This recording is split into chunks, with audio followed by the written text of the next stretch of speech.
Bom dia a todos, senhores. Hoje nós vamos falar ainda de panorama de sujeitos do processo. Essa aula está sendo ministrada para a Escola Superior Dom Helder Câmara, tá? Na disciplina Estudos Avançados de Direito Processual Civil, e ela vai integrar a segunda parte daquela aula que eu já postei no YouTube para os senhores. Eu informo a todos os presentes que essa aula está sendo gravada e que nós pretendemos recolocar também a segunda parte no YouTube para aqueles alunos que não estavam presentes em sala, para que eles possam revisar os nossos conteúdos que estão sendo lecionados hoje. Pois bem, na aula passada, como eu falei anteriormente, nós explicamos o conceito de sujeito de processo, entramos em partes e procuradores. E nós paramos a primeira parte dessa aula quando nós estávamos explicando capacidade postulatória. Então, só relembrando, falamos dos sujeitos do processo, esse foi o slide da aula passada, depois falamos do que era capacidade processual, né?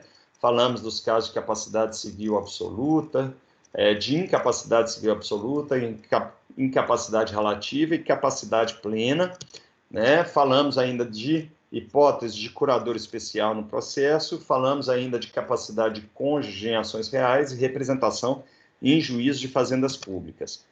Depois disso, nós falamos do princípio da boa-fé processual e lealdade, e aí falamos dos deveres das partes, dos procuradores e ainda do contempt of court, que é o ato atentatório à dignidade da jurisdição, por meio do Instituto Litigante de Má-Fé. Falamos e explicamos as hipóteses de despesas processuais, honorários advocatícios e multas, e ainda entramos no conceito de gratuidade de justiça e explicamos todas as peculiaridades relacionadas com ela. Depois nós entramos, como eu estava falando para vocês, em procuradores, falamos o que é capacidade postulatória, os requisitos da capacidade postulatória, a atuação em causa própria, e depois fomos explicando as disposições processuais relacionadas com mandato, ou seja, as do artigo 105 até o artigo 110.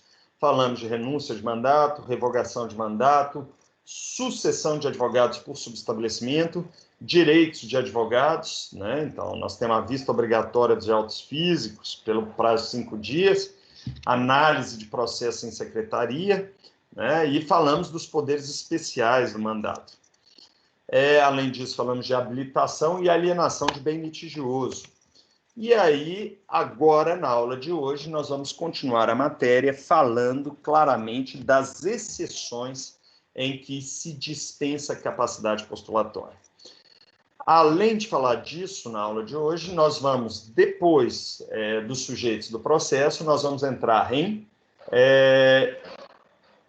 litisconsórcio. Depois do litisconsórcio, nós vamos para as hipóteses de intervenção terceira, então nós vamos falar de assistência, denunciação a lite, chamamento a processo, vamos falar de amicus curiae, desconsideração de personalidade jurídica. Depois nós vamos falar de juiz e os deveres do juiz e os princípios básicos do exercício da jurisdição. Depois de juiz, nós vamos dar o conceito de cada auxiliar da justiça. Depois nós vamos para o Ministério Público, a advocacia pública, e vamos fechar a aula de hoje falando da Defensoria Pública. Pois bem, muita coisa para falar, são 9h59, então nós vamos ter aí uma aula aí de aproximadamente 1h e 15 para terminar esses conceitos. Tá bom, senhores? Vamos lá. Dito isso, o que nós temos? Nós temos o seguinte: primeiro, quando nós falamos de exceções à capacidade postulatória, nós estamos falando daqueles que não precisam ter capacidade postulatória com aquelas regras gerais inerentes ao inscrito nos quadros da ordem, não é isso?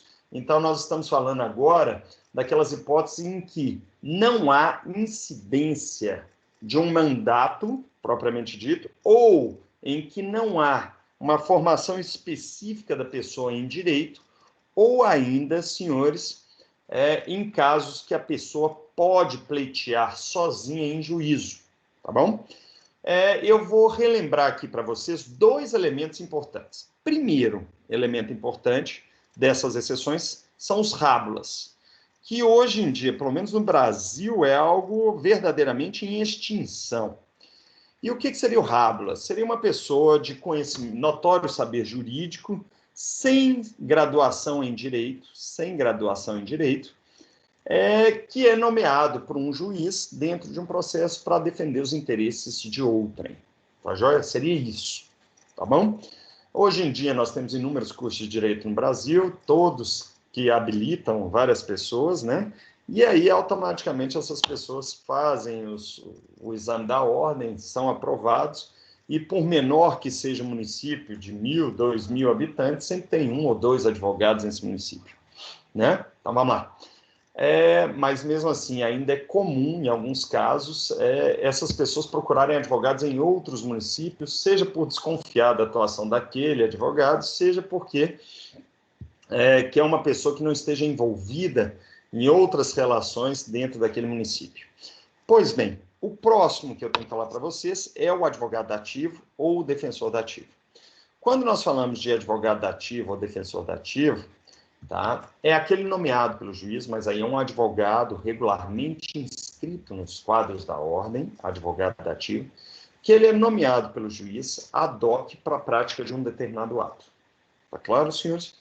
É muito comum o juiz nomear advogados dativos em audiências quando a parte comparece sem advogado e ela fala que não conseguiu contratar um advogado. Aí o juiz, não é nem o juiz, o escrevente abre a porta da sala da audiência, olha lá fora e fala: doutor, você é advogado? Sou advogado. Você pode entrar para fazer um ato como advogado dativo? Normalmente a gente entra, a gente faz o ato, né, e existe possibilidade de arbitramento de honorários de advogados dativos. Esses honorários são arbitrados pelo juiz, de acordo com uma tabela de advogados dativos, da Ordem dos Advogados, e, posteriormente, essa certidão de honorários dativos devem ser apresentados no órgão responsável pelo pagamento. Se for para a Justiça Comum Estadual, é o Estado de Minas Gerais. Se for na Justiça Comum Federal, né, você apresenta no tribunal e o tribunal é que faz o pagamento dos honorários do advogado dativo. Pois bem, senhores, nós temos ainda outro elemento importante que é o defensor dativo. Qual é a diferença entre o defensor dativo, tá, e o advogado dativo? O defensor dativo, normalmente, ele é exercido por um membro da Defensoria Pública. E aí ele também pode atuar de maneira a... Espera aí, só um minutinho, senhores. De maneira a defender os interesses das pessoas em juízo. Eu chamo a atenção de vocês porque a Defensoria ela não cobra para o exercício das suas funções. E ela é um órgão que automaticamente já existe para defender as pessoas carentes. Então, não existem honorários de defensores dativos pagos pelo Estado. Tá claro, senhores? O que me, de fato, interessa aqui é a previsão normativa do artigo 341, parágrafo único do CPC.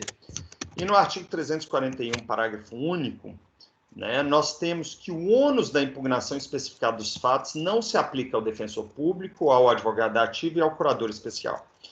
Então, essa previsão do artigo 341, ela é chamada de ônus de impugnação especificado de cada fato. E envolve o réu. O réu ele tem que se manifestar precisamente sobre todos os fatos alegados pelo autor na sua petição inicial, sob pena de eventual decretação de revelia sobre aquele fato que não foi impugnado. Tá claro, senhores? Quando a gente fala de advogado dativo, defensor dativo e curador especial, eles têm o direito, tá, de contestar por negativa geral. E essa negativa geral é essa previsão do artigo 341, parágrafo único. Dito isso, agora, nós vamos para, de fato, aquelas dispensas legais de capacidade postulatória em juízo. Primeira delas, juizados especiais estaduais. Nos juizados especiais estaduais, nós temos uma dispensa da necessidade de advogado em primeiro grau de jurisdição. Em segundo grau, sempre precisa de advogado, ou seja, para atuar nas turmas recursais, sempre com advogado. Em primeiro grau, você pode atuar sem advogado ou com advogado.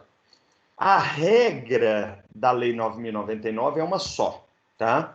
Se a causa tem valor de causa até 20 salários mínimos, então quando a gente fala de 20 salários mínimos, nós estamos falando aproximadamente, prestem muita atenção, estou pegando o cálculo aqui, 1.045 vezes 20, 20.900.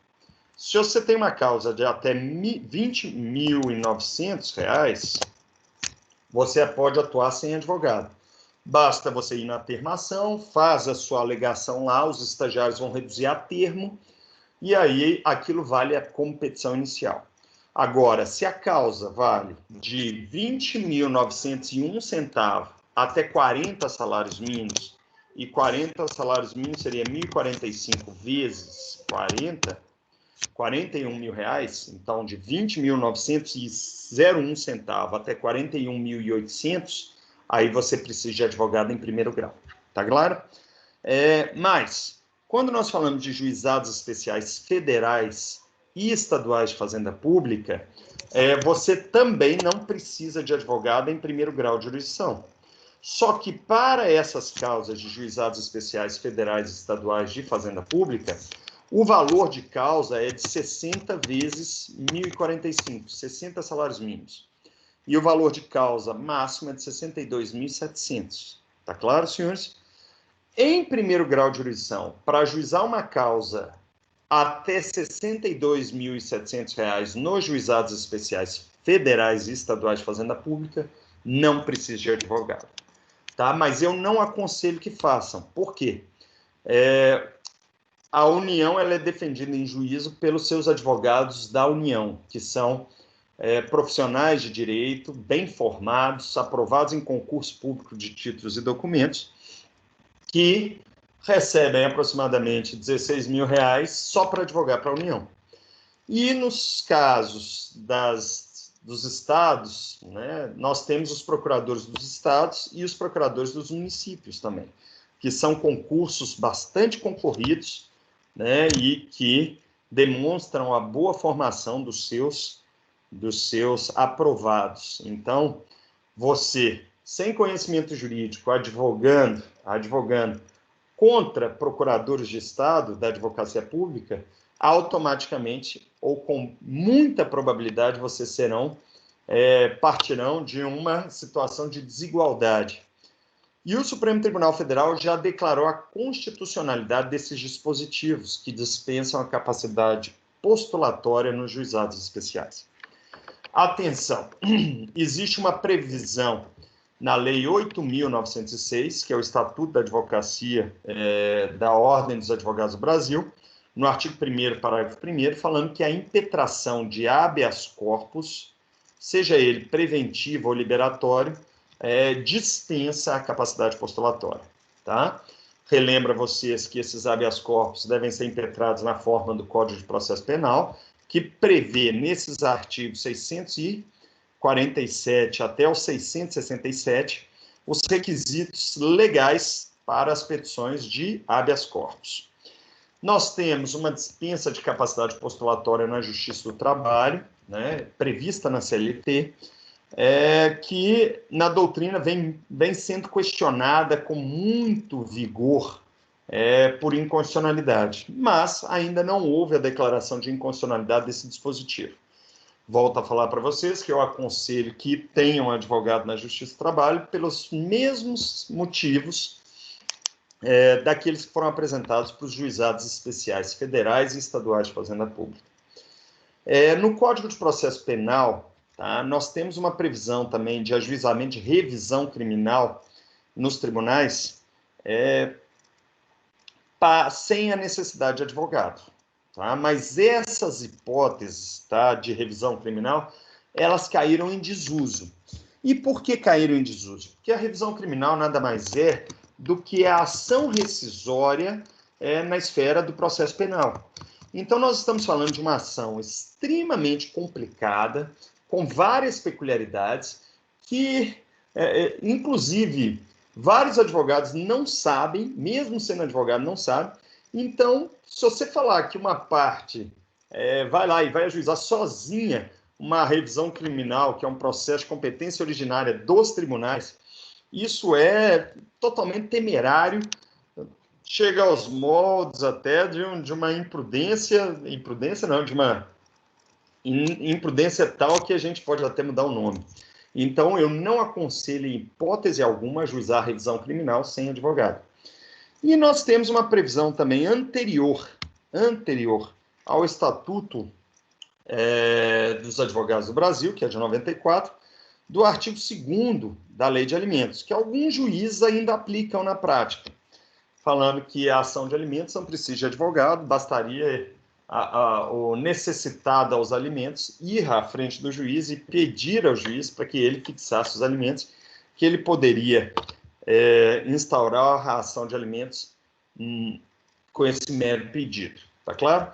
Também não se aplica na prática. E por que não se aplica na prática? Porque o CPP, tá, é de 1942, se não me falha a memória, a Lei de Alimentos é de 68, né? E aí existe alguns posicionamentos no sentido de que esses dispositivos teriam sido revogados pelo Estatuto da Ordem dos Advogados do Brasil, que é a Lei 8.906 de 94. Tá claro, gente? Seguindo. Nesse momento, terminou a parte relacionada a procuradores e agora eu tenho que entrar em litisconsórcio, né? Eu peço a vocês que leiam obrigatoriamente os artigos 113 a 118 do Código de Processo Civil, né? Porque são os dispositivos relacionados com litisconsórcio, e o litisconsórcio é um fenômeno processual em que mais de uma parte figura no polo ativo ou no polo passivo da demanda. Vocês estão acompanhando, senhores?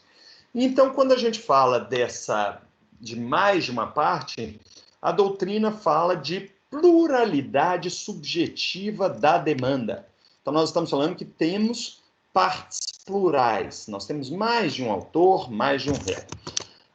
Chamo a atenção de vocês aqui no Código de Processo Civil, a partir do artigo 113, porque o artigo 113 ele traz as hipóteses em que é admissível o litisconsórcio. Então, pode haver litisconsórcio se houver comunhão de direitos ou de obrigações relativas a uma mesma lide, ou seja, relações negociais entre partes, né? Se houver conexões entre um pedido ou causa de pedir.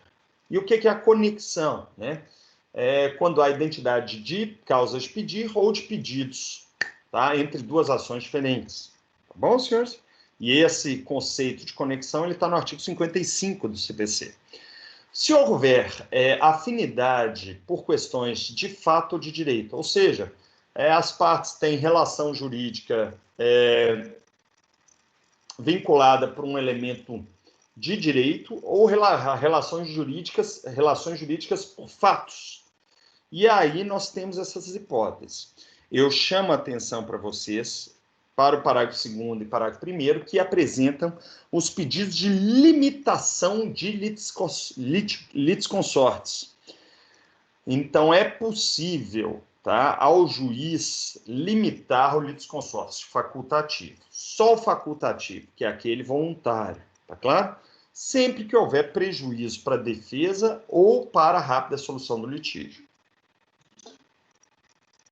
O réu pode fazer esse requerimento de limitação e ele interrompe o prazo de manifestação ou de resposta. Ou seja, é muito comum, tá, advogado juntar a procuração de 20 pessoas e ajuizar uma ação em face da Caixa Econômica Federal para expurgos inflacionários de FGTS. Tá?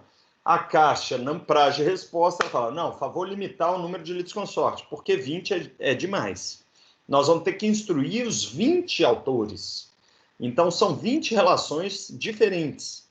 E aí, automaticamente, os juízes costumavam deferir essa limitação de litisconsórcio e passaram a colocar como um limite razoável 10 autores para essas ações de expurgos inflacionários de FGTS. Tá bom, senhores? Nós temos inúmeras classificações de litisconsórcio, tá? Essas classificações, elas são achadas nos próprios artigos, né, da lei. Então, primeiro delas, nós temos o litisconsórcio ativo, quando envolve mais de um autor no polo ativo da demanda. Claro, senhores? Mais de um autor no polo ativo da demanda.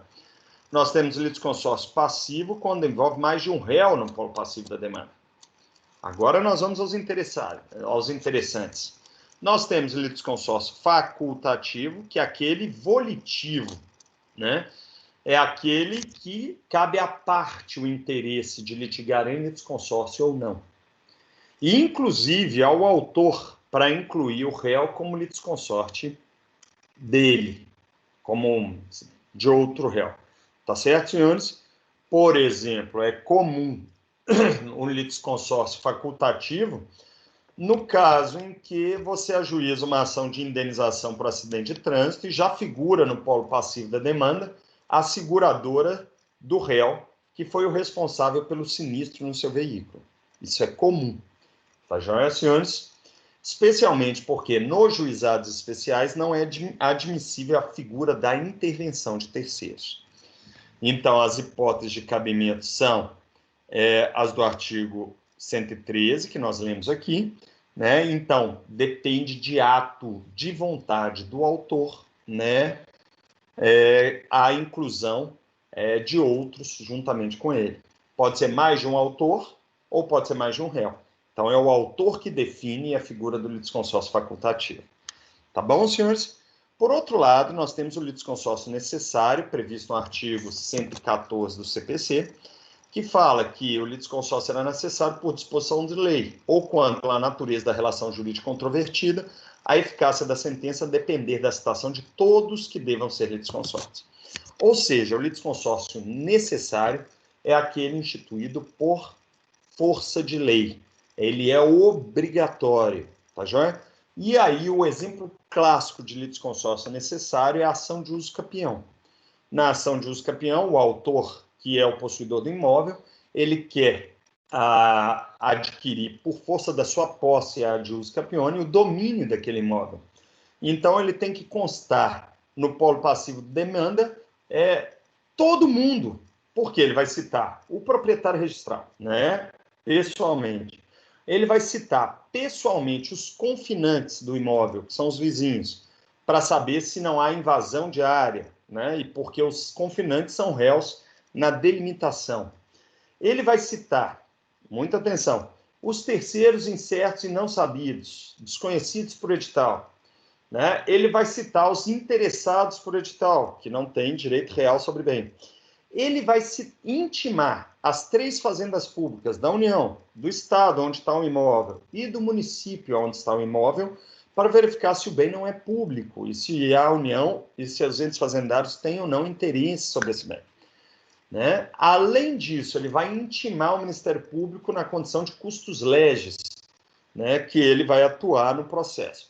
Então, quando a gente fala de ação de uso capião, nós estamos o quê? Uma ação real, né, que tem que figurar no polo ativo o marido e a esposa, que nem eu falei, de capacidade processual, não é isso, senhores? Salvo-se casados no regime da separação total de bens, e ainda todos esses réus. E se esses réus forem casados, todos os cônjuges deles também. Então, a ação de uso capião é o que o meu antigo professor falava, que é a ação de uma pessoa contra o mundo todo. Tá bom, senhores? E é um litisconsórcio necessário. Todas as ações reais têm litisconsórcio necessário com os cônjuges. E eu falei isso na aula passada. Ações divisórias, ações demarcatórias, ações reivindicatórias, ações de missão de posse, ações de uso capião são ações reais. E elas têm litisconsórcio necessário por força daquele artigo 73 do Código de Processo Civil que eu falei para vocês. E ainda na possessória, se houver composse ou ato de esbulho ou turvação por ambos praticados, também vai haver necessidade obrigatória de litisconsórcio necessário do cônjuge com as partes do processo originário. Dito isso, nós temos ainda o litisconsórcio simples, não é isso? E o que a gente chama de litisconsórcio simples, senhores? Litisconsórcio simples é quando o juiz, na forma do artigo 117, pode julgar de maneira diferente para cada um dos litisconsortes. Então, vai lá no artigo mesmo. Os litisconsortes são considerados, em suas relações com a parte adversa, como litigantes distintos. Então, ele pode julgar de maneira diversa, exceto no litisconsórcio unitário. Tá bom, senhores? caso em que os atos e as omissões de um não prejudicarão os outros, mas poderão beneficiar. Esse artigo 117 é essencial para vocês entenderem litisconsórcio. O ato de um litisconsorte não prejudica o outro, mas pode ajudar. E isso a gente chama de efeito extensivo da sentença, quando a manifestação de um litisconsorte beneficia o outro. Tá claro, gente? Seguindo. Nós temos ainda o litisconsórcio unitário, quando o juiz é obrigado a julgar da mesma forma para todos os litisconsortes, porque envolve o quê? Uma relação jurídica base entre eles. Então, o litisconsórcio será unitário quando, pela natureza da relação jurídica, o juiz tiver que decidir o mérito de modo uniforme para todos os litisconsortes. Tá claro? Nós temos ainda outra classificação prevista na doutrina, que é o litisconsórcio inicial, quando ele é determinado pelo autor da demanda. Então, já é o autor, na petição inicial, ele define o litisconsórcio inicial, e nós temos casos de litisconsórcio incidental ou ulterior, quando ele é determinado pelo juiz, tá já, senhores? Por terceiro, nos casos de assistência litisconsorcial, ou em alguns casos, tá? Pelo réu, quando ele é definido pelo réu, como nos casos da denunciação à lide, não é isso? Tá? Do chamamento ao processo pelo réu. Tá bom, senhores? Então, esses seriam os casos de litisconsórcio incidental ou ulterior. Terminada a figura do litisconsórcio, e nós temos que ir para frente, que nós temos muita matéria mesmo, nós vamos entrar agora em outro tópico da matéria, que são aquelas hipóteses de intervenção de terceiros. Né? E essas hipóteses de intervenção de terceiros, elas estão previstas no artigo 119 seguintes. Primeiro, nós temos umas disposições comuns à assistência. Depois eu tenho assistência simples, então essa é a primeira modalidade de intervenção de terceiros, eu vou falar para vocês, estou mostrando aqui. Depois nós temos assistência litisconsorcial, porque era um caso, né, de um litisconsórcio facultativo, mas unitário. Nós temos a denunciação da lide como a segunda modalidade de intervenção de terceiros. Nós temos o chamamento ao processo como a terceira modalidade de intervenção de terceiros. Nós temos o quarto, que é a desconsideração da personalidade jurídica, que se procede, em regra, por incidente, e às vezes não mais por incidente. Nós temos o amicus curiae como o último caso de intervenção de terceiros. Tá bom, senhores? Então, o que nós temos na intervenção de terceiros? Vamos lá. A intervenção de terceiros envolve hipóteses previstas no CPC, não é isso? Que autorizam a inclusão de parte que não foi regularmente inserida na petição inicial. Tá? Isso é a regra, é um conceito. Seja para tutelar direito próprio de uma das partes, né? Ou mesmo porque possui interesse jurídico a que uma das partes seja a vencedora da demanda. Tá joia, senhores? Então, o que eu posso falar é o seguinte, que depois que tem a decisão interlocutória que admite a intervenção de terceiros, aquele terceiro interveniente, ele se torna uma parte do processo.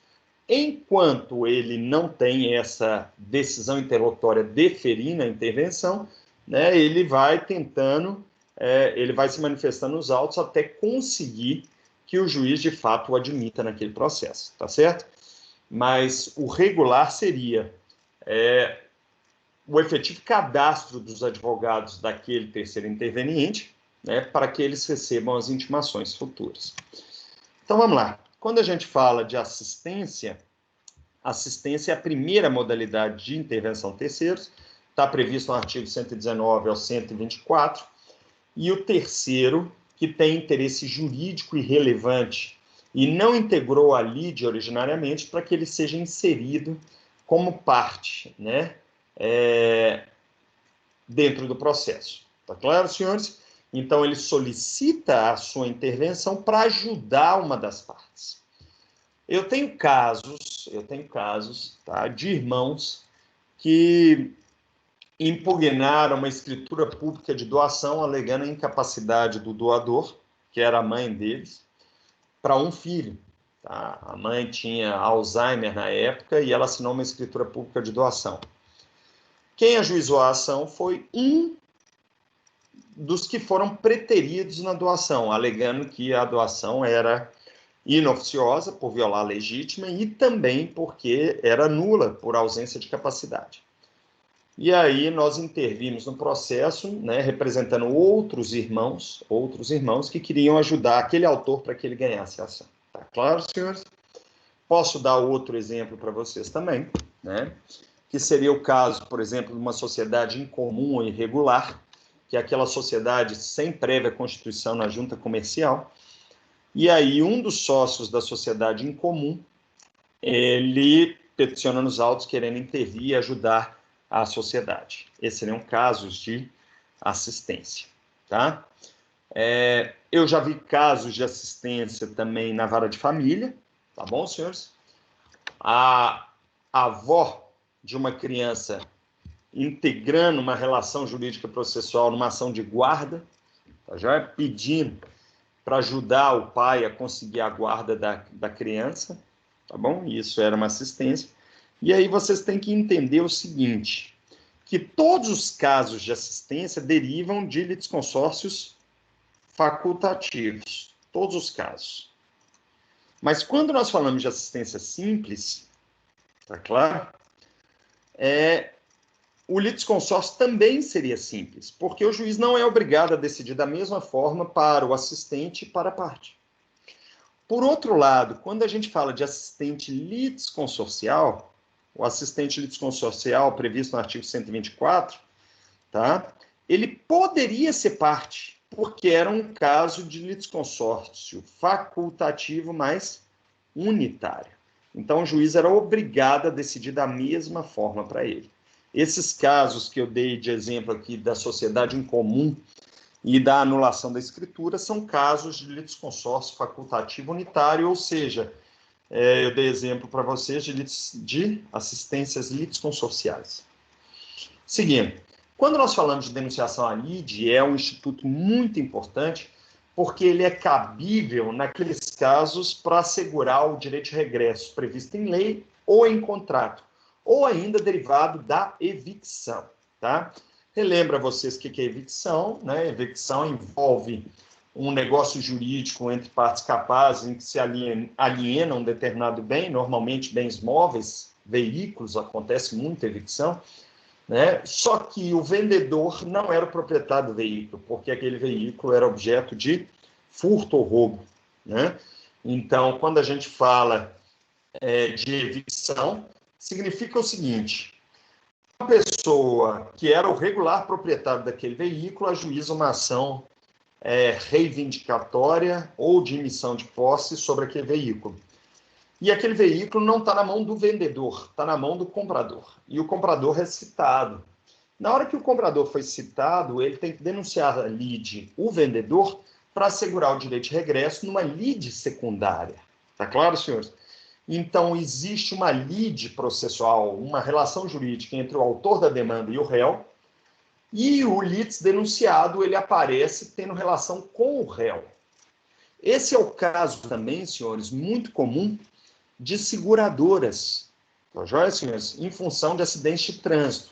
É o caso mais comum de denunciação à lide, especialmente porque o direito à prescrição da ação do segurado contra a seguradora é de 1 ano no Código de Processo, no Código Civil, a partir lá do artigo 203. Né? E esse prazo de 1 ano pode ser contado a partir da citação do réu na ação de conhecimento. Então, vamos imaginar que A teve seu veículo abalroado por B, não é isso? E aí A ajuiza uma ação de indenização em face B, uma ação de indenização por acidente de trânsito na Justiça Comum Estadual, não no juizado de acidente de trânsito. Tá claro, senhores? E aí, na hora que o B é citado, ele vai e denuncia a lide à seguradora e apresenta a apólice do seu seguro vigente na data do acidente. Tá certo, senhores? A seguradora vai ser citada, né, como litis denunciada, e caso B perca a ação, o C, que é a seguradora, vai ter que indenizar o B dentro dos parâmetros da apólice. Tá joia, senhores? É isso, litisdenunciação ou denunciação à lite. Tá joia, senhores? Então, pode ser em função de lei, em função de contrato ou ainda de evicção. E então, eu estou mostrando aqui os casos. E eu dei o conceito para vocês aqui para ficar mais fácil. Tá bom? Então, na hora que o juiz, na hora que o réu contesta e faz a denunciação à lide, o juiz, definindo a denunciação à lide, ele cita o litisdenunciado. E o litisdenunciado vai ter que contestar a litisdenunciação. Se ele contestar a ação principal, ele passa a ser litisconsorte. E aí a gente entra naquela ideia de litisconsórcio ulterior. Agora, se ele só contestar o direito de regresso, ele fala, não, a apólice é nula, não, eu vendi regularmente o bem para o B. Então, a lide vai ser uma lide entre A e B e outra lide entre B e C, que é a lide secundária. E o juiz, na hora que ele sentenciar a lide principal, A e B, se ele julgar procedente essa lide, aí ele tem que analisar a lide secundária. Tá claro, senhores? Agora, se ele julgar improcedente a lide principal, automaticamente não tem que se falar em direito de regresso. Tá claro, senhores? E pode ter penas de sucumbência também. Tá bom? A lide secundária. Segundo, quando a gente fala de chamamento ao processo, o chamamento ao processo ele está previsto no artigo... Ah, mais uma coisa, perdão, senhores. A denunciação à lide, ela pode ser promovida pelo autor. E quando ela é promovida pelo autor na petição inicial, senhores, ele já consta no polo passivo da demanda quem é o litisdenunciado. Tá joia, senhores? Então, cabe denunciação à lide pelo autor também. Agora, quando a gente vai para o chamamento ao processo, eu peço novamente a vocês a leitura obrigatória dos artigos 130 a 132 do Código de Processo Civil. Chamamento ao processo, ele é necessário, tá? Quando você pretende incluir um coobrigado, né, por uma determinada obrigação pecuniária, não é isso? Então, isso se presta a assegurar a solidariedade entre os coobrigados, né, entre as duas pessoas.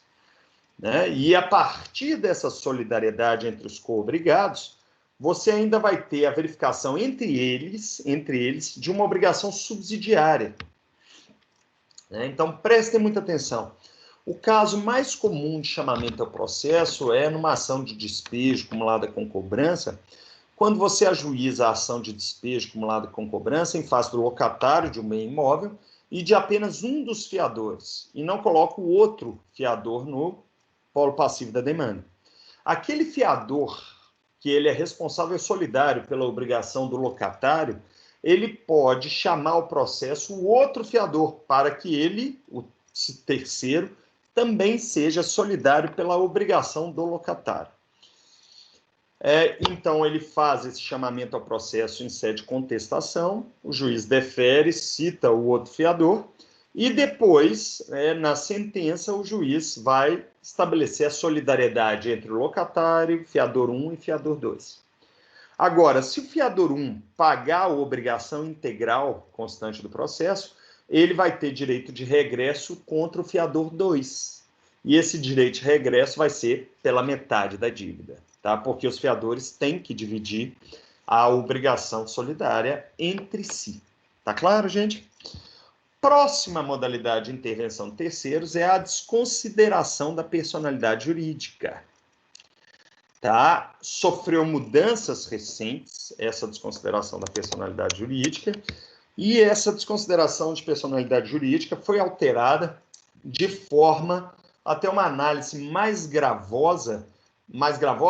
rigorosa por parte do Poder Judiciário, a partir da medida provisória aprovada pelo nosso atual presidente Jair Bolsonaro, que ele chamou de medida provisória da liberdade econômica. Então, hoje em dia, nós tivemos algumas restrições ao Instituto da Desconsideração da Personalidade Jurídica, e por isso eu aconselho a vocês, porque a medida provisória foi posteriormente convertida em lei em 2019, 13.000 e alguma coisa, a lei, tá? E essa lei, ela restringiu hipóteses da desconsideração da personalidade jurídica. Quando a gente fala de desconsideração de personalidade jurídica, ela se subdivide em duas. Ela pode ser direta. E o que é a desconsideração da personalidade jurídica direta? Você está processando uma pessoa jurídica, houve abuso de direito com relação à administração daquela pessoa jurídica, né? E aquela pessoa jurídica se reduziu à insolvência e ela não tem mais bens passíveis de penhora, e aí você pede a desconsideração da personalidade jurídica direta para que o juiz levante o véu societário da pessoa jurídica e atinja patrimônios do sócio, a patrimônio do sócio. Isso é direto. Quando a gente fala de desconsideração inversa de personalidade jurídica, é o contrário. A gente está processando o sócio que fez uma holding patrimonial e tirou os seus patrimônios pessoais, ou esvaziou o seu patrimônio pessoal e criou uma pessoa jurídica para colocar aquele patrimônio. É claro, senhores? E aí, na hora que ele fez isso, ele não tem mais bens passíveis de penhora. E aí você pede a desconsideração do véu societário para atingir bens da sociedade. Atenção! Em regra geral, a desconsideração da personalidade jurídica é um incidente processual, tá? Então, ele se faz por uma petição distribuída por dependência aos autos principais. Nessa desconsideração, o juiz cita o sócio para se manifestar e existe possibilidade de ampla produção de prova, tá? E depois o juiz decide o incidente processual em apenso por decisão interlocutória. Essa é a regra. Então, contra a decisão que defere ou indefere a desconsideração de personalidade jurídica, nós temos o cabimento de, em regra, agravo de instrumento. E isso está rolado lá no artigo 1015 do CPC. No entanto, senhores, nós temos a possibilidade de fazer o requerimento de desconsideração de personalidade jurídica na própria petição inicial, segundo o artigo 134, parágrafo 2º. Quando isso acontece, o sócio ele é citado como litisconsorte da pessoa jurídica. Vocês estão entendendo? Então, ele vai ter o direito de contestação, vai ter o direito de alegar sua ilegitimidade passiva, né? E depois disso tudo, o juiz, na sentença, ele vai decidir primeiro a obrigação da pessoa jurídica e depois do sócio, na desconsideração direta. E se ele verificar os requisitos de direito material, se não me falha a memória, artigo 54 do Código Civil, estão presentes, de acordo com a Lei da Liberdade Econômica, automaticamente ele já defere a desconsideração da personalidade jurídica e já institui a solidariedade entre a pessoa jurídica e o sócio, na sentença. Nesse caso, não vai caber agravo de instrumento, vai caber a apelação. Tá joia, senhores? Seguindo. Nós temos ainda mais uma modalidade de intervenção de terceiros, que é o amicus curiae. Quando a gente fala de amicus curiae, senhores, nós estamos falando que o amicus curiae é a tradução do amigo da lide, né? Ou amici curiae, amigos da lide. Pode ser uma pessoa jurídica, uma associação, pode ser uma pessoa física ou mais de uma pessoa física, mas que tem que ter conhecimento técnico e jurídico sobre o objeto da demanda. É muito comum a figura do amicus curiae em processos coletivos, em ações civis públicas, em ações populares e ainda em objetivação do processo subjetivo. O que é a objetivação do processo subjetivo? Em julgamento de recursos extraordinários afetados de interesse público por repercussão geral, em julgamento de recursos especiais repetitivos afetados por interesse público, porque ele foi declarado como representativo de controvérsia, que o juiz, o relator ou o juiz, que ele intime uma parte, né, para que ela intervenha no processo como amigo da lide. Está claro, senhores? E quando ele é citado, intimado para intervir, ele informa se ele se manifesta, se ele vai se manifestar ou não.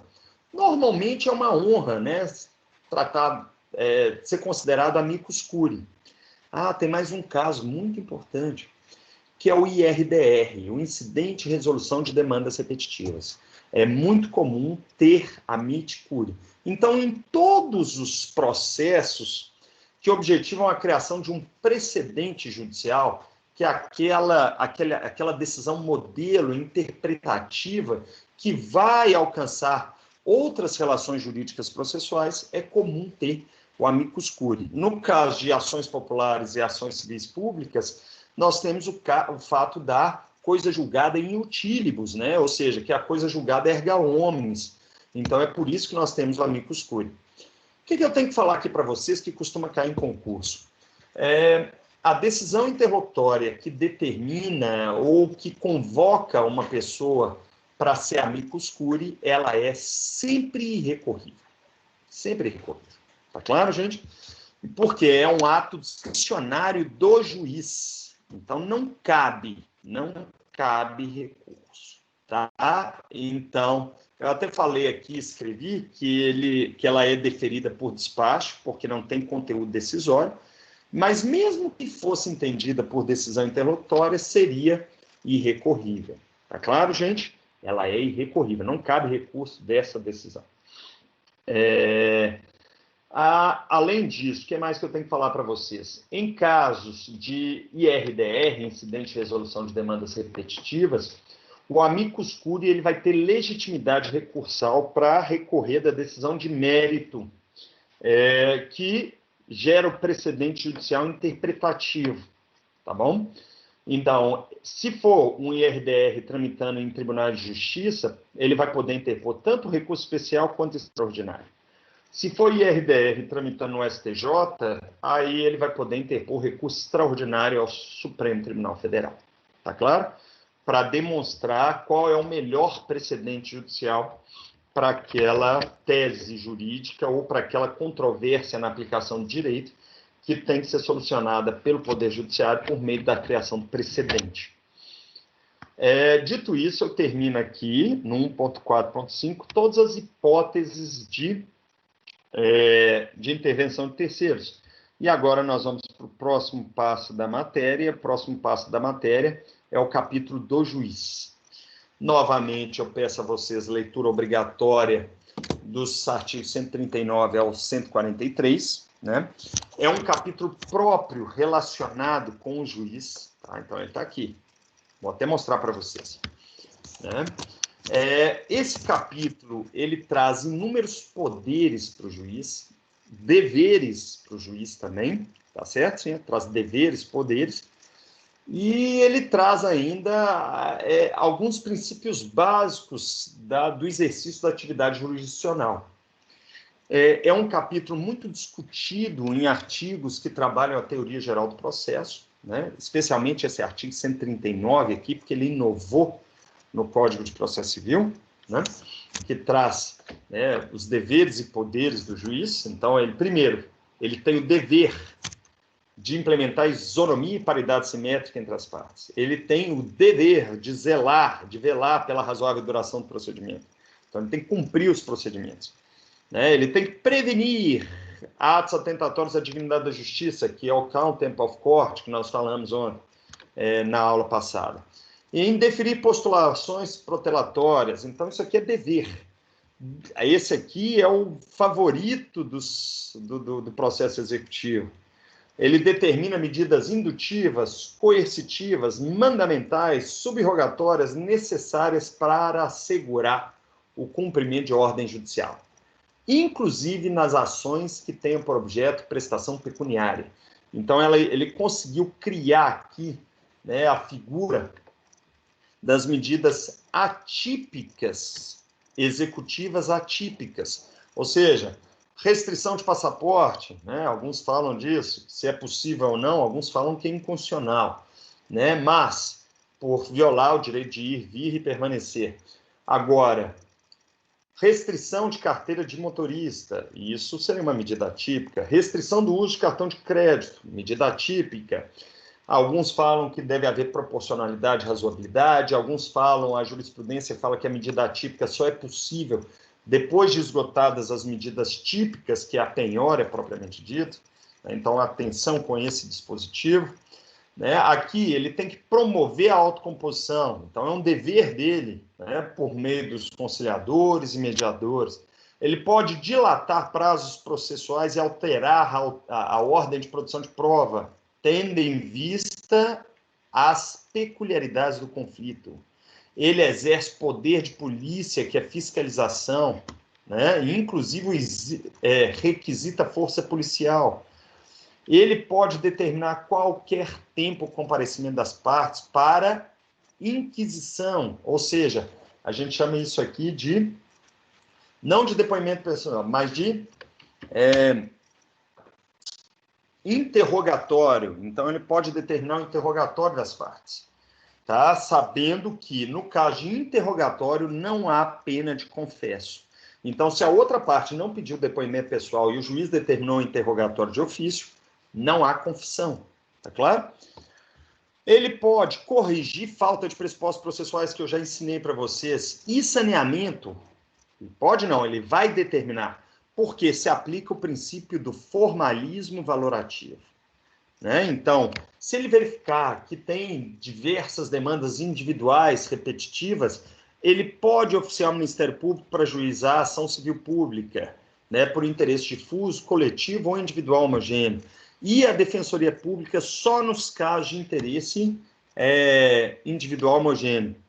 Tá joia? E ainda outros legitimados do artigo 5º da Lei de Ação Civil Pública, que nós vamos estudar brevemente, né? Então, muita atenção, a dilação de prazo dilatório só pode ser determinada antes de encerrado o prazo regular. Então, isso aqui é um posicionamento jurisprudencial. Se você vai pedir dilação de prazo para informar novo endereço do réu, você tem que peticionar a dilação dentro do prazo regular. Tá claro, gente? Tudo bem? E esses são os deveres e poderes do juiz. Hoje em dia nós temos inúmeros poderes do juiz no artigo 139. Tá claro, gente? Eu mostrei aqui para vocês o artigo 139, né? Fiz uma digressão sobre cada uma das partes dos incisos e eu mostro para vocês que o Código de Processo Civil foi muito favorável às multas processuais, né? Então, hoje em dia, nós temos hipóteses de multas variadas, e os juízes têm utilizado esse poder de multas, especialmente em matéria de recursos protelatórios. É muito comum no STJ, hoje em dia, depois que você faz um recurso, o próprio relator, no voto, ele já fala, já advirte, já faz a advertência no voto, que outros recursos sobre o assunto serão considerados atos protelatórios e ensejarão multa por litigante de má-fé. Tá claro, senhores? Então, é muito comum eles utilizarem esses dispositivos de maneira bastante ampla em sede de recursos. Tá claro, gente? Seguindo. Agora eu vou fazer uma exposição para vocês de cada um dos artigos, né? Vamos lá. O artigo 140, que é esse aqui, fala que o juiz não se exime de decidir sobre a alegação de lacuna ou obscuridade no ordenamento jurídico. Isso significa o seguinte, que a tutela jurisdicional, o juiz ele não pode deixar de exercer a tutela jurisdicional. Ele tem o dever de entregar a tutela jurisdicional, né? Então, isso significa que ele alegar que existe omissão da lei, não o exime de decidir, né? Se ele falar que há conflito de normas, não exime ele de decidir. Então, o que eu mostro para vocês é que, em alguns casos, é possível julgamento por equidade. O que é equidade? Tá? É o julgamento por bom senso. A regra geral é que o judiciário só julga com base na lei. Mas, quando for permitido, o juiz pode aplicar a equidade.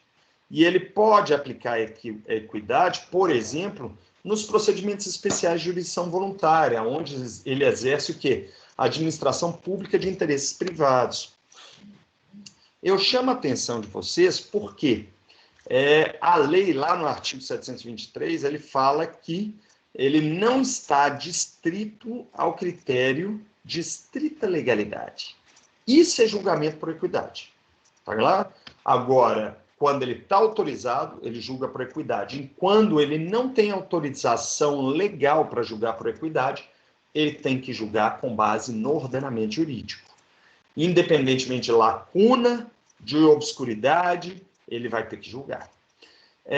O artigo 141 do Código de Processo Civil traz uma regra que costuma cair em concurso público e é muito cobrada, e é chamada do princípio da adstrição ou da congruência. E ele parte daquele paradigma neoliberal, da inércia do Poder Judiciário. Então, ele não leva em consideração aquelas ideias de ativismo judicial que eu já mencionei para vocês aqui anteriormente. Então, o que nós estamos falando aqui? Nós estamos falando que o juiz tem que julgar e conhecer a lide dentro dos limites em que ela é proposta. Tá joia, senhores? Nós temos vários dispositivos no Código que prevêem isso, que são, claramente, o artigo 141, que é o princípio da distrição, o artigo 492, e aí, automaticamente, nós temos uma previsão de regra geral de proibição de prolação de decisões extrapetitas, fora do pedido, ultrapetitas, além do pedido, infra ou citrapetitas, que é aquém do pedido, ressalvados algumas exceções legais. Tá joia? Ressalvadas exceções legais. O que é a decisão extrapetita? Você pede R$10.000, o juiz te dá um Fusca. O que é ultrapetita? Você pede R$10.000 mais juros e correção, e ele dá, ao invés de 10, ele dá 30.000 mais juros e correção. O que é citrapetita? Você pede dano material e moral, e ele só dá o dano material e não fala nada do moral. Isso é aquém do pedido. Tá? Então, ele é uma decisão omissa, propriamente dita. Não é que ele julgou parcialmente procedente, não. Ele deixa de apreciar pedido. Tá bom? Por outro lado, nós temos as exceções legais em que são chamados de pedidos implícitos. Quais são os pedidos implícitos? Juros, correção monetária, custas, honorários advocatícios, e ainda nós temos os pedidos de prestações sucessivas, de trato sucessivo. Tudo bem? Nós temos as questões de ordem pública, que eu já ensinei para vocês, do artigo 485, parágrafo 3º, que são os pressupostos processuais positivos, os negativos, do inciso 5, e as condições de ação. E aí a gente tem o quê? As questões do artigo 337, que são todas as preliminares de defesa, como questões de ordem pública, com exceção da convenção de arbitragem e ainda da convenção de arbitragem da arguição de incompetência relativa. Tá bom, senhores? Além disso, nós temos mais. Vamos lá, vamos acelerar. O artigo 142 traz uma função qualificadora para o juiz. O que é a função qualificadora? Que ele deve fiscalizar a legalidade dos atos praticados pelas partes dentro do processo.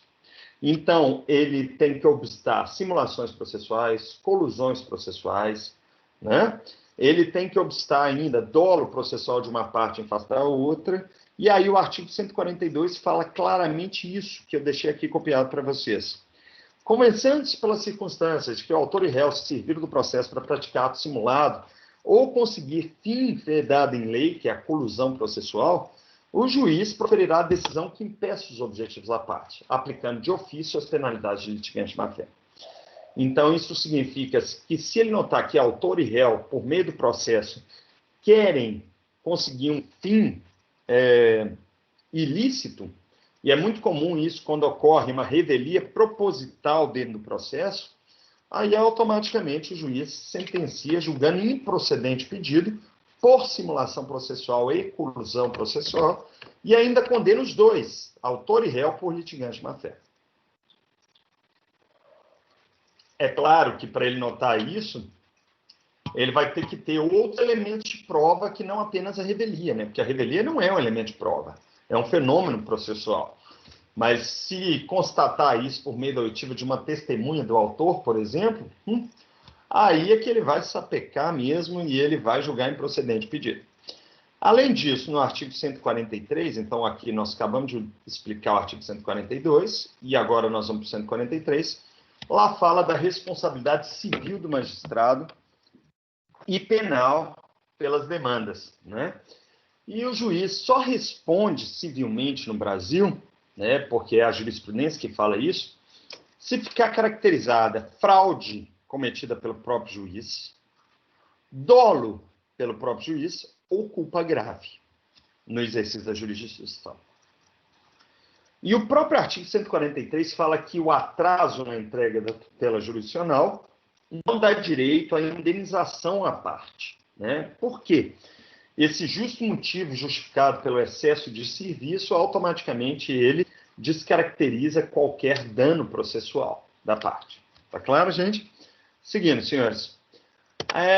Além disso, o que nós temos? Nós temos ainda, que eu já falei antes para vocês, que o artigo 144 prevê as hipóteses de impedimento do juiz, não passíveis de preclusão, que geram nulidades processuais absolutas dos atos decisórios.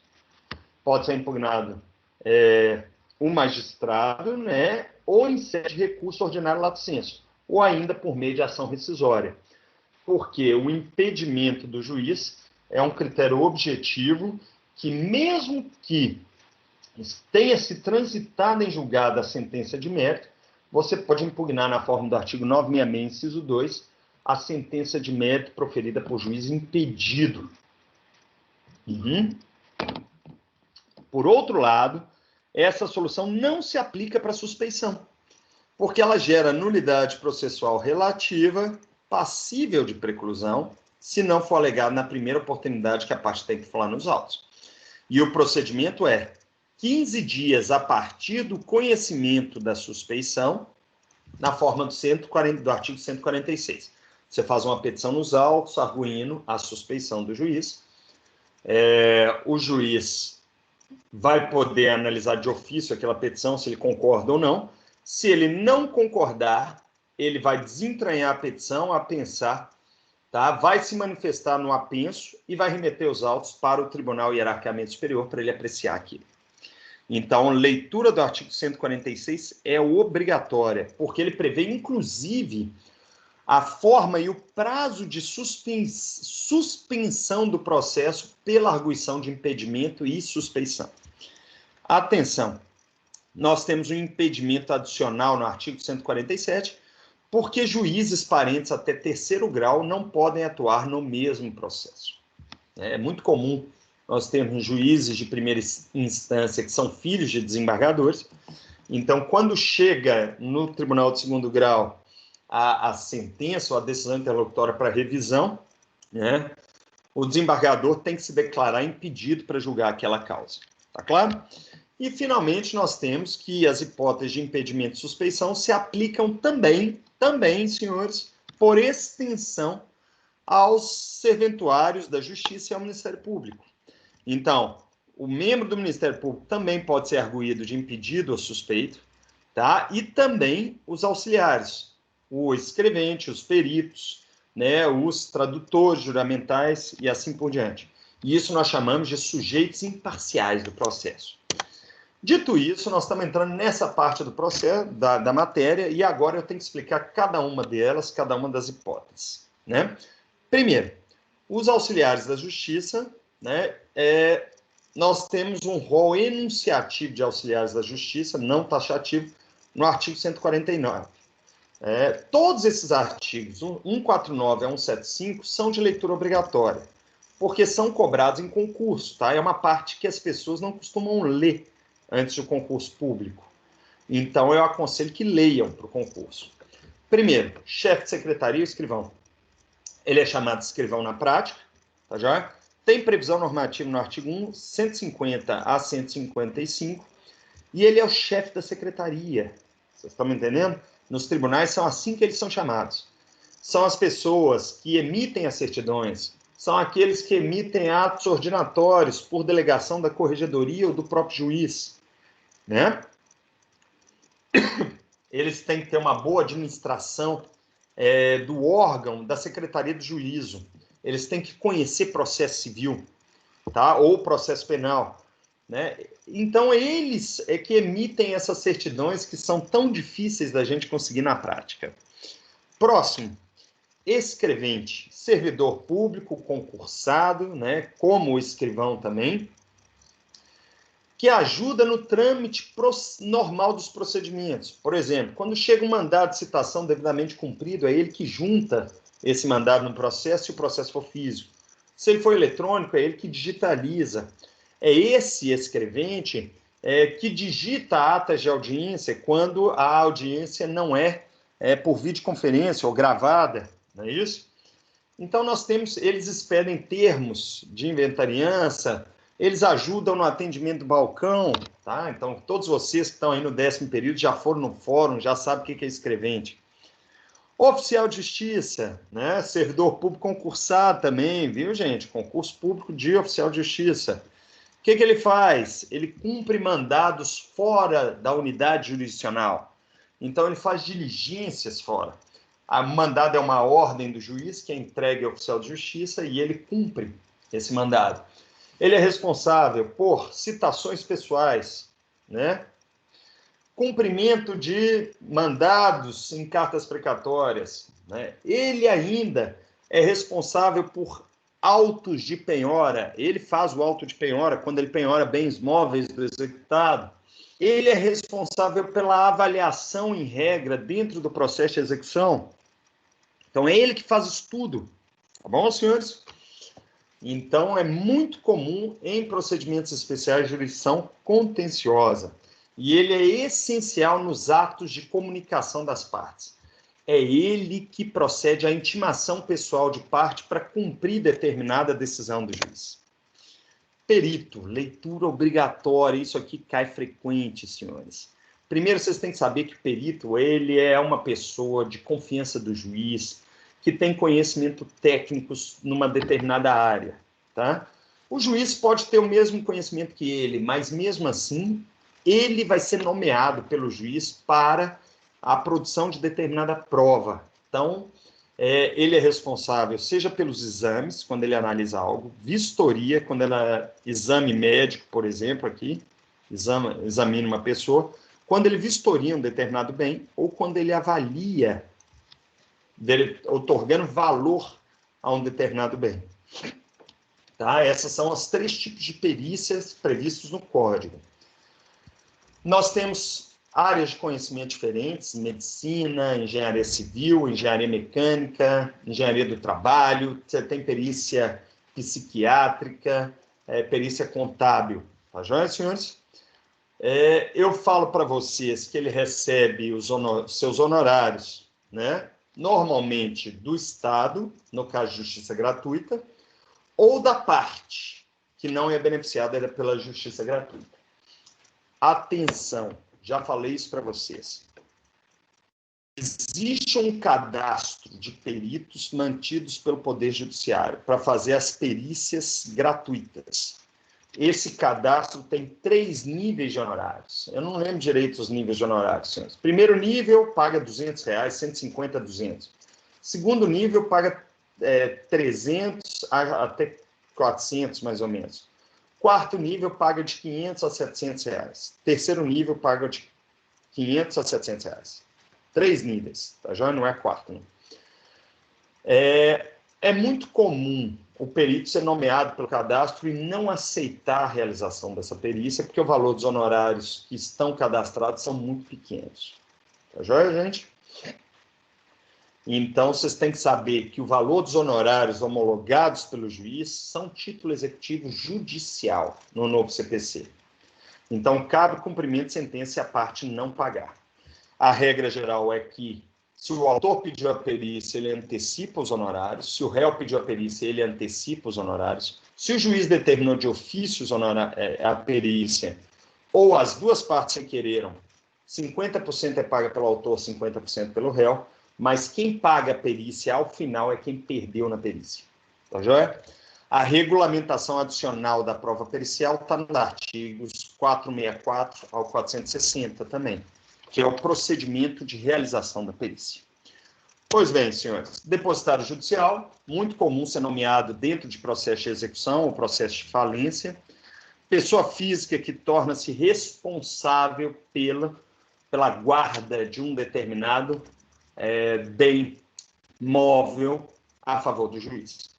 Atenção, não existe mais prisão civil de depositário, por qualquer modalidade de depósito, inclusive do depositário judicial. Mas ele não é preso, mas isso não quer dizer que ele não seja responsável pelo bem. Tá? E ele pode ser condenado a pagar aquele direito. Tá claro, senhores? O valor daquele bem. O oficial de justiça tem atribuição para nomear depositário judicial, assim como o escrivão da vara quando ele faz o termo de depósito. Administrador judicial é muito comum em casos de usufruto forçado de bem ou de empresa, tá claro? Muito comum, senhores. E também é comum em processos de recuperação ou falência, recuperação judicial de empresa ou falência. Tá claro, senhores? Esse é o administrador. Ele vai administrar os bens de terceiros por determinação do juiz. Intérprete ou tradutor, já expliquei isso em aula passada, né? Então, o intérprete, ele traduz simultaneamente as declarações de parte, quando ela não fala português, ou no caso de Libras, e o tradutor, ele traduz a língua portuguesa, né? Isso, documentos escritos. Também se aplica os impedimentos para essas figuras, tá? E as regras de perito também são aplicadas. Conciliador, hoje em dia, né, tem previsão nos artigos 165 e 175, né? Eu já falei para vocês que o objetivo é conseguir a autocomposição de ambos os institutos. Estou enxergando aqui. Então, vamos lá. Quando a gente fala de autocomposição em processos judiciais, nós estamos falando de submissão, já ensinei, que é o reconhecimento da procedência do pedido. A transação, que são as concessões recíprocas entre as partes sobre determinado fato. Opa, puxei para errado. Transação. Tá? E a gente tem a renúncia, que é o autor renunciando à pretensão, que é a desistência de prosseguir em juízo. O conciliador, em regra, ele tenta a transação. O mediador também. Mas vocês têm que saber o seguinte, que o mediador se diferencia de conciliador, porque é um profissional com conhecimento técnico sobre mediação, né? E, por vezes, de psicologia e de assistência social, né? Então, ele vai trabalhar assim. E ele tenta que as partes, por si próprias, cheguem à solução do litígio. O conciliador, não, ele propõe a transação, o acordo. Né? Ele trabalha hoje em dia na Sejusc, né, lá de Belo Horizonte, né? E nós temos o quê? Um fomento a essas atividades por meio da Lei 9.099, dos juizados especiais, que declara a obrigatoriedade de audiência de conciliação, além do Código de Processo Civil. Por sua vez, a mediação está prevista na 13.140, como eu já falei para vocês. Pois bem, partidor judicial é uma figura que está em extinção hoje em dia. O partidor judicial antigamente era um cargo exercido pelo escrivão ou por um advogado de conhecimento do juiz, em que ele era responsável por fazer a partilha judicial ou amigável entre as partes. Tá joia, senhores? Isso dentro de processos de inventário. Então, ele tinha que cumprir as regras do artigo 653. Hoje em dia, eu vi recentemente uma juíza de vara de sucessões falando falando num processo meu de inventário, pedindo, olha, tem que cumprir o artigo 653 e esta secretaria disponibiliza modelos do artigo 653 para que as partes cumpram a regra de partilha. Antigamente não tinha isso. Então, o partidor judicial era nomeado pelo juiz, né, entre um servidor da secretaria ou como advogado, para fazer esse esboço de partilha. O distribuidor judicial, ele envolve um servidor público concursado, responsável pelo cartório distribuidor, né, nas comarcas que tem mais de uma vara com mesma competência, e a função de distribuição é uma questão de ordem pública, tendo em vista a emissão de certidões negativas e positivas de feitos ajuizados. Então, ele deve fiscalizar o nome correto das partes, né, para que não tenhamos divergências em certidões negativas de feitos ajuizados. Contabilista, nós estamos falando de servidor público que faz perícias contábeis dentro de processo. Está claro, senhores? Especialmente em causas em que a parte é beneficiária pela justiça gratuita ou está sendo representada pela defensoria. Você tem essa previsão, né, de realização de perícia judicial contábil nesses artigos que eu mostro para vocês. O artigo 509, parágrafo 2º, parágrafo 3º, que prevê a liquidação por cálculo. O artigo 524, parágrafos 1º e 2º, que prevê os cálculos do cumprimento de sentença. E o parágrafo único do artigo 798, que prevê o cálculo, né, das petições de execuções autônomas. Na Justiça Federal existe um setor próprio que se chama Seção de Cálculos Judiciais, SECAG, tá? Então, em todo processo de juizado especial federal, nós temos a SECAG atuando. Regulador de avarias, que é um perito especial, né, para regulação de avaria grossa. Ou seja, o que é a regulação de avaria grossa, né? São danos propositais causados em embarcações em alto mar com o objetivo de preservar a carga transportada, né, em navios. Então, quando esse navio ele é danificado e a carga é preservada, no primeiro porto que ele chega, o transportador pode exigir do transportado o pagamento dessa avaria. E se não houver acordo entre o transportador e o transportado, instaura-se o procedimento de avaria grossa. É um procedimento especial de jurisdição contenciosa prevista no Código, tá joia, senhores? E aí o regulador de avarias, ele é esse perito que vai fazer o plano de avaria grossa e vai acompanhar todos os reparos do navio. Para que, inclusive, ele pode alienar a carga durante os reparos para pagamento do quê? Dos reparos no navio. Pois bem, acabando nossa aula, nós temos as últimas 3 figuras. Primeiro, Ministério Público. O Ministério Público foi considerado como o quarto poder por alguns, né? Uma função autônoma. O Ministério Público está previsto na Constituição, no artigo 127 a 130A, e ainda tem previsão expressa no CPC, todos de leitura obrigatória. Ele atua com o objetivo de promover as ações em benefício da sociedade, quando ele é parte, utilizando aquela legitimidade extraordinária que eu já expliquei para vocês, dentro de ações civis públicas, por exemplo, ou ainda nas ações penais públicas incondicionadas ou condicionadas à representação, tá claro?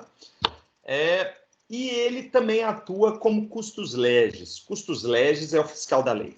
E aí as hipóteses de custos legis estão previstas no artigo 178 do CPC. E além do CPC, nós temos ainda outras hipóteses de custos legis. Estatuto do Idoso, se não me falha a memória, Lei 10.741, de 2003. Ações populares, Lei 4.717. Dentro do IRDR, lá nos incidentes de resolução de demandas repetitivas, lá nos artigos 976 seguintes do CPC, ele atua, né? No Código de Defesa do Consumidor, quando ele tutela direitos, interesses difusos, coletivos e individuais homogêneos, então aí nós estamos falando, né, de hipóteses em que ele ajuiza as ações civis públicas. Atenção, o artigo 127 a 130 da Constituição prevê o órgão, os princípios de atuação, a composição do Ministério Público, as garantias, ou seja, inamovibilidade, irredutibilidade de subsídios, não é isso? E vitaliciedade, as vedações, então nós temos proibições ao órgão do Ministério Público, e ainda temos funções institucionais do Ministério Público, tá? A atuação junto aos tribunais de conta da União, ao Tribunal de Contas da União e aos tribunais de contas dos estados. E ainda a existência do Conselho Nacional do Ministério Público, que recentemente julgou atuações de procuradores da República em função de reclamação e representação do ex-presidente Lula, né, sobre a atuação de alguns procuradores da Lava Jato, né, inclusive absolvendo. Né? Nós temos, então, no CPC, alguma repetição com resumo de atribuições no artigo 176. O artigo 177 olha o Ministério Público como parte titular da ação civil pública, ajuizando IRDR ou ações penais. O artigo 178 prevê as hipóteses dele fiscal da lei, ações de interesse incapaz, conflito coletivo de terra, relacionados com estado civil de pessoas. Tá joia, senhores? Nós temos no artigo 179 e 180 as prerrogativas processuais do Ministério Público. Quais são? Vistas após as partes, possibilidade de requerer provas, prazo em dobro para se manifestar em todos os atos do processo e intimação pessoal dos atos. E, finalmente, nós temos o artigo 181, prevendo a responsabilidade civil do Ministério Público nos mesmos moldes, né, do juiz. Finalmente, nós temos a advocacia pública, que são os procuradores dos estados, né, que eles são designados para atuar em determinada ação, designados para atuar em determinada ação. Peço a leitura obrigatória dos artigos 182 e 184, e o que costuma cair em concurso é esse prazo em dobro aqui para se manifestar em qualquer ato do processo.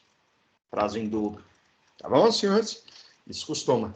Já falamos que a advocacia particular envolve, né, a função dos procuradores, né? Então eu estou fazendo o outro lado da moeda, e tem pagamento de honorários. E, por fim, nós temos a Defensoria Pública, que é um órgão mantido pelo Estado, tá, joia? E aí eu já mostro a vocês que as defensorias públicas, as defensorias municipais, elas não são propriamente dita a defensoria pública, mas sim modalidades de assistência judiciária gratuita, pagas pelos próprios poderes legislativos dos municípios.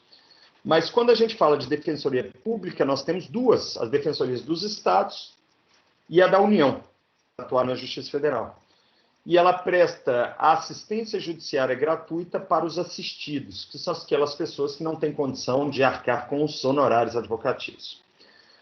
Chama atenção também o artigo 186, que prevê o prazo em dobro para manifestação e intimação pessoal em processos físicos, né? Em processos físicos. Agora, esse prazo em dobro, ele também está previsto para os assemelhados à defensoria. E quais são os assemelhados? São os escritórios de prática forense das instituições de ensino superior, que, por força de resolução do Conselho Nacional de Educação, tem que prestar esse serviço para os assistidos. Tá joia? Que também não cobram, né? Então, os núcleos de prática jurídica também têm direito ao prazo em dobro, mas isso costuma ser negociado com os advogados desses núcleos. Tá bom, senhores? Pois bem, senhores, essa foi a aula de hoje. Tá? Eu informo a todos que essa aula vai ser disponibilizada no YouTube, nesse canal aqui, para aqueles que não assistiram, para aqueles que tiverem interesse em rever essa aula. E eu peço a todos que se cuidem durante o período de isolamento, e eu vou me colocar à disposição dos presentes para sanar eventuais perguntas que eram relacionadas ao panorama dos sujeitos processuais, segunda parte. Muito obrigado a todos. Relembro a vocês que eu tenho 6 aulas sobre sujeitos processuais, com um enfoque diferente. Esse enfoque aqui está mais voltado aos concursos públicos, né? Mas que é de interesse para que vocês possam ver e aprofundar em alguns temas que eu passei rapidamente nessas 2 aulas. Muito obrigado e se cuidem durante o período de isolamento. Tchau, senhores.